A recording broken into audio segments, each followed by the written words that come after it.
Tonbridge, Kent, Inglaterra.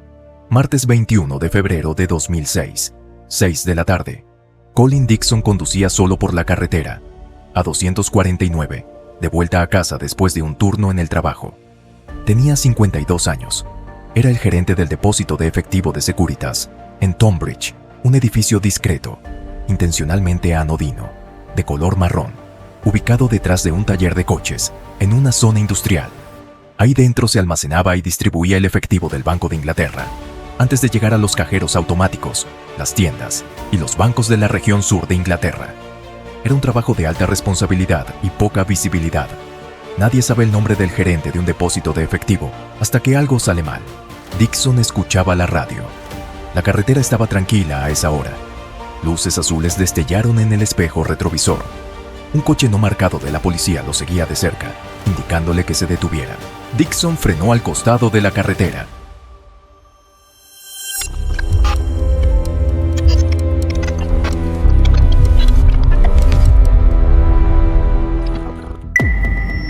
Dos hombres con uniformes de policía se acercaron. Le dijeron que había un problema con su vehículo y que debía bajar del coche. Dixon bajó. Los hombres lo esposaron. Lo metieron en el asiento trasero del coche no marcado. Le pusieron un arma en la cabeza. Luego le dijeron: ya sabe que no somos policías. No haga nada estúpido y nadie saldrá herido. Exactamente en ese mismo momento, a kilómetros de distancia, otros dos hombres con uniformes de policía llamaban a la puerta de la casa de los Dixon. Le dijeron a la esposa de Colin, Lynn, que su marido había tenido un accidente y que ella y su hijo de 8 años debían acompañarlos de inmediato. Lynn Dixon y el niño subieron al coche. En menos de 30 minutos, la familia Dixon entera estaba secuestrada y siendo transportada hacia una granja en el condado de Kent. Y la noche todavía no había comenzado. Para entender el robo al depósito de Securitas, hay que entender primero a Lee Murray, porque sin Lee Murray, esa noche de febrero de 2006 habría sido una noche de martes completamente ordinaria en Tonbridge. Murray nació en 1978 en Woolwich, un barrio duro del sureste de Londres. A los 15 años ya formaba parte de una banda local. Tenía antecedentes penales desde joven, pero también tenía algo que pocos en su entorno tenían: un talento natural para las artes marciales mixtas que en los años 90 comenzaban a despegar como deporte. Murray se entrenó, luchó, ganó, y a principios de los años 2000 llegó a pelear en el UFC, la promoción de artes marciales mixtas más importante del mundo. En enero de 2004, en Las Vegas, Murray compitió en su debut en el UFC. No ganó, pero fue 12 años después de esa pelea que Sports Illustrated lo describió como uno de los peleadores más temibles de su generación. Fuera del ring, Murray era otra cosa. Tenía conexiones con el mundo criminal de Londres. Participó en peleas de apuestas ilegales. Fue investigado por la policía por un incidente de violencia vial grave, del que fue absuelto. Irónicamente, había sido parado por la policía de Kent, en la zona del depósito de Securitas durante el verano de 2005, meses antes del robo. En algún momento de ese periodo, Murray concibió el plan. Los depósitos de efectivo como el de Tonbridge no eran robados con fuerza directa. Sus muros eran demasiado gruesos, sus cámaras demasiado numerosas, sus sistemas de alarma demasiado sensibles. La única manera de entrar sin activar todos los sistemas al mismo tiempo era que alguien con acceso legítimo abriera la puerta desde adentro. Murray necesitaba dos cosas: un infiltrado dentro del depósito y al gerente. La primera pieza fue Emir Hisenaj. Hisenaj era albanés, tenía 28 años y vivía en East Sussex. En los meses anteriores al robo, consiguió empleo en el depósito de Securitas de Tonbridge. Pasó semanas aprendiendo los protocolos internos, los horarios de los guardias, las rutas de los vehículos, los puntos ciegos de las cámaras. Introdujo de contrabando una pequeña cámara oculta en el edificio y grabó metraje del interior, de la disposición de las zonas de carga, de los sistemas de seguridad. Ese metraje llegó a Murray. Con esa información, el plan se elaboró durante semanas. Murray y su equipo estudiaron los movimientos de Colin Dixon, sus rutas habituales de regreso a casa, los horarios en que salía del trabajo, dónde vivía su familia, la mejor carretera para interceptarlo. Para el disfraz, contrataron a una mujer llamada Michelle Hogg, maquilladora de efectos especiales, hija de un policía. Hogg fabricó máscaras prostéticas de látex que transformaban el aspecto de los miembros de la banda, hasta hacerlos prácticamente irreconocibles, incluso en las cámaras de circuito cerrado. Era el nivel de detalle que separaba este plan de los robos improvisados. La banda consiguió un camión de 7,5 toneladas para transportar el dinero. Consiguieron vehículos adicionales para las fases de vigilancia y secuestro. Prepararon el equipo de comunicaciones para coordinar las operaciones simultáneas. Y en la tarde del martes 21 de febrero de 2006, pusieron todo en marcha al mismo tiempo. Dixon interceptado en la carretera. A 249. La familia Dixon recogida en casa. Los 3 llevados a una granja en el campo de Kent, donde los mantuvieron esa noche.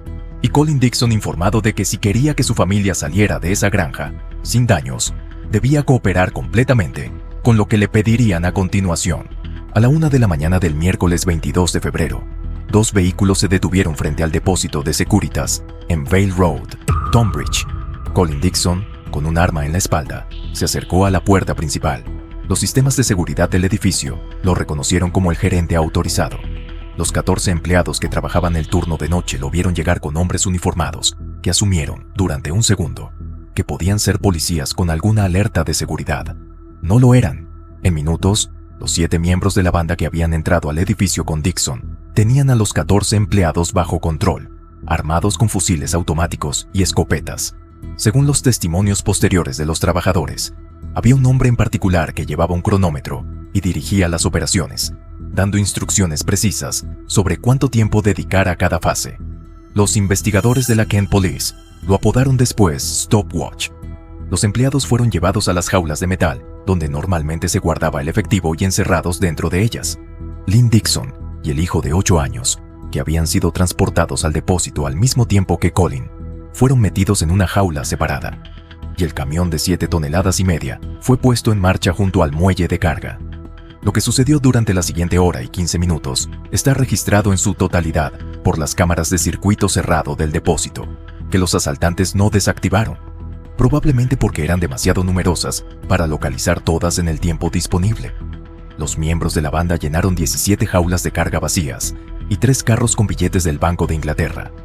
Los billetes eran tanto nuevos, sin haber circulado todavía, como usados, recogidos de los cajeros y en proceso de ser destruidos o redistribuidos. Cargaron el camión. A las 2 de la madrugada con 36 minutos, el camión salió del depósito. Lo que dejaron atrás era más impactante que lo que se llevaron. En las bóvedas del depósito de Tonbridge quedaban sin tocar 154 millones de libras adicionales en efectivo. 154 millones de libras. La banda no se las llevó porque no cabían en el camión. Habían robado 52.996.760 libras. Habían dejado atrás 3 veces más, porque el espacio de carga físico del camión tenía un límite que el efectivo del Banco de Inglaterra superaba con creces.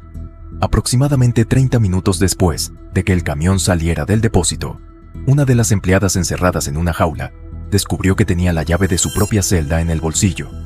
La había guardado ahí durante el turno sin saber que esa noche le salvaría la vida. Abrió la jaula, liberó a los demás y llamó al número de emergencias. Eran las 3 de la mañana del 22 de febrero de 2006.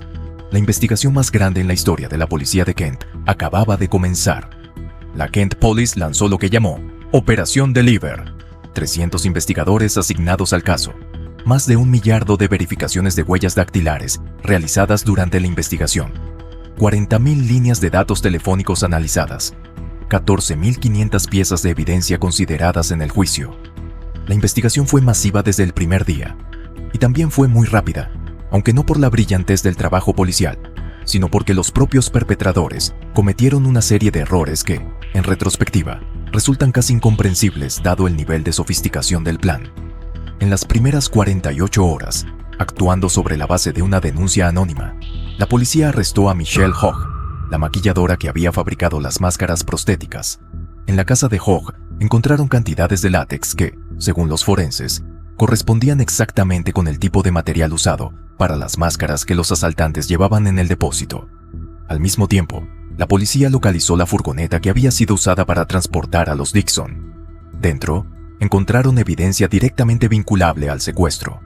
Un día después, actuando sobre otra denuncia, localizaron un segundo vehículo abandonado.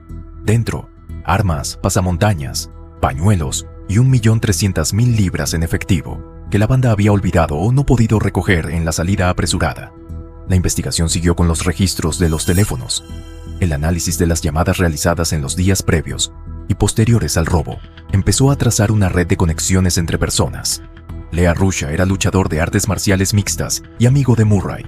Cuando la policía registró la habitación de Russia, encontró planos detallados del depósito de Securitas.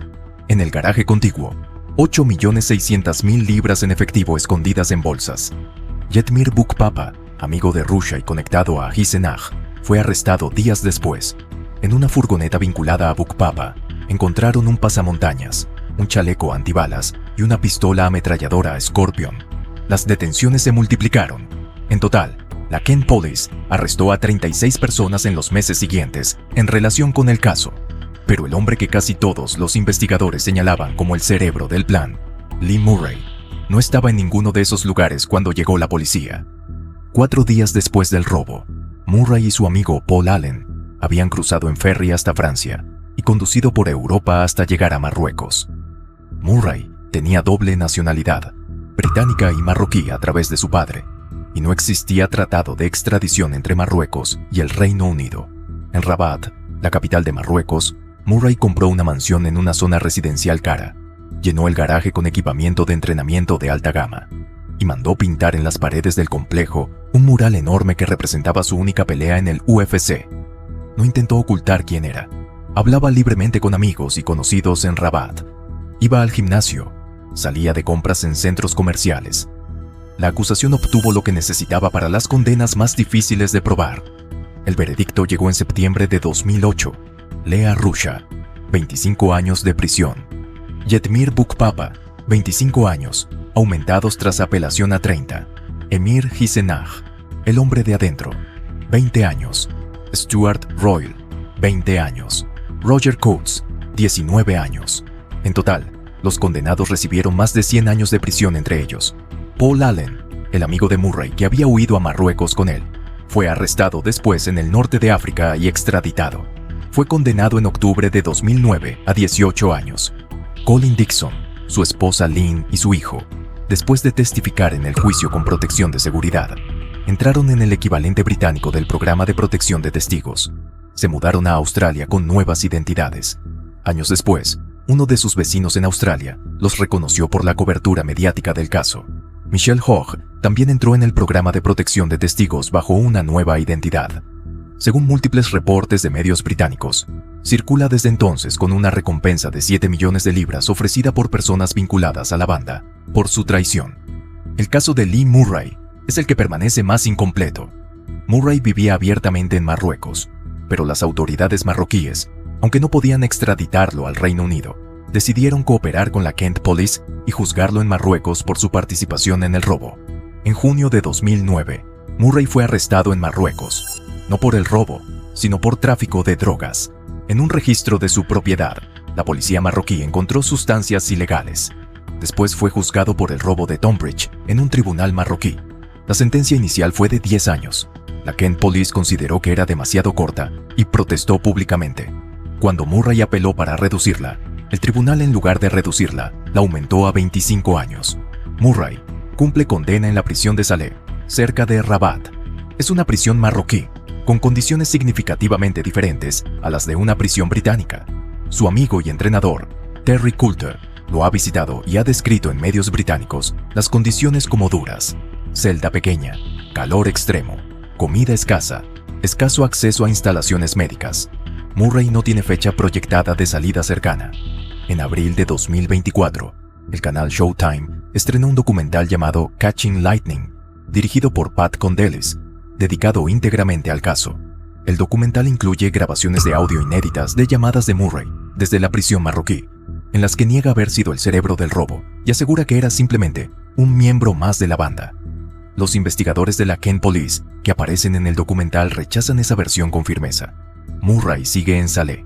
El documental generó un nuevo ciclo de interés internacional en el caso y provocó que Kent Police, en febrero de 2026, hiciera el llamamiento público renovado sobre los 32 millones de libras que aún faltan. En el depósito de Securitas de Tonbridge, el banco Barclays, que originalmente había construido el edificio en 1980, recuperó el control de la instalación después de que Securitas decidiera salir del negocio de manejo de efectivo tras el robo. La empresa sueca que opera Securitas con sede en Estocolmo, redefinió completamente su estrategia de negocio y hoy se concentra en seguridad tecnológica y consultoría, habiendo abandonado por completo el manejo físico de efectivo. En febrero de 2026, exactamente 20 años después del robo, el jefe de la policía de Kent, Tim Smith, hizo un llamamiento público renovado. 32 millones de libras permanecen sin recuperar. Durante los meses posteriores al robo, la Kent Police encontró 9 millones de libras enredadas en Welling y 8 millones en Southborough. El camión del robo fue localizado en los días siguientes, con parte del efectivo todavía dentro. En los años del proceso judicial, se recuperaron cantidades adicionales. Pero de los 52.996.760 libras robados esa noche, 32 millones de libras siguen sin aparecer.